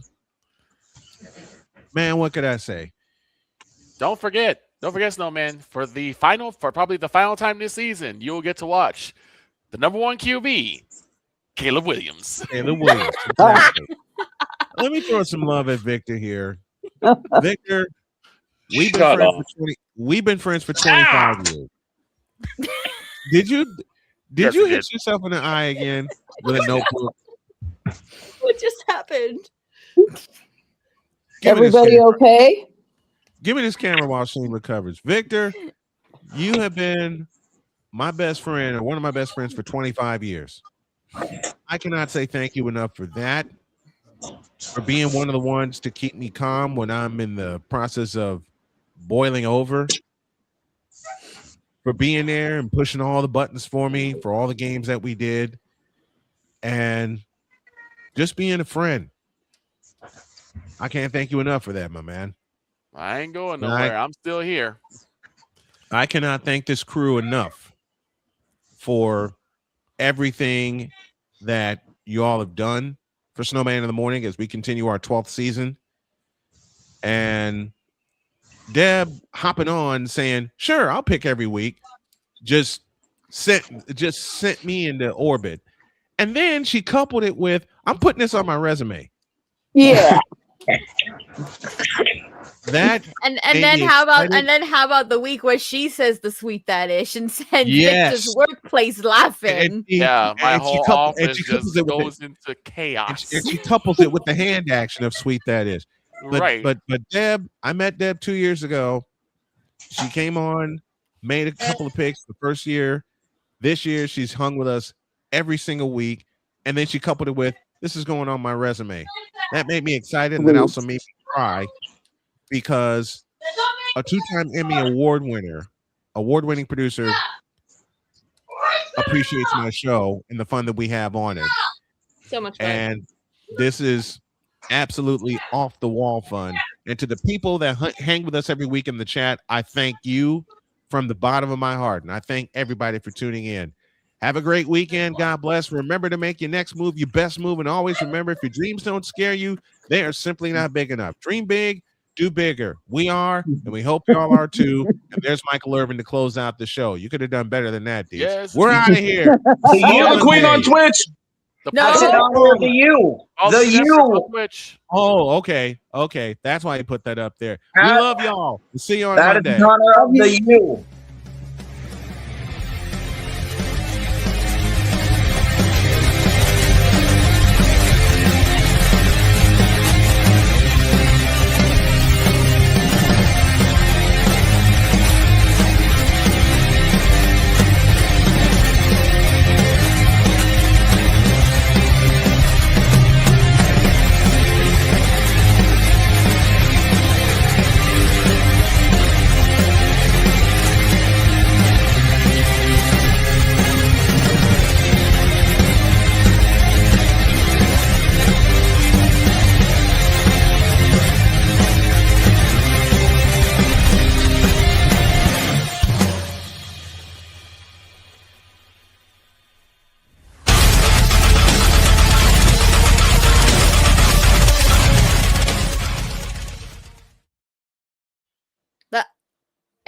cute Empress right here. for I'm being not. a part No, of the I'm not show. cute. Stop. Stop. Stop. Just listen. Just listen. For being a part of the show, for being my friend, and for getting me into want to be a VTuber, bring this show to be a VTuber. Thank you doesn't even cover it. And I mean that. And even though she's kicked our ass in both picks this year. Well, hell, my wife kicked our ass in the picks this year. Give that cute Empress a follow. But I'm not cute. All hail the But cute this Empress. Empress right here. I'm not cute. The Marvel Rivals sweep that is champion. The young lady who I adopted as my daughter from across the pond. Thanks to you also. We love y'all. Make sure you follow her on Twitch,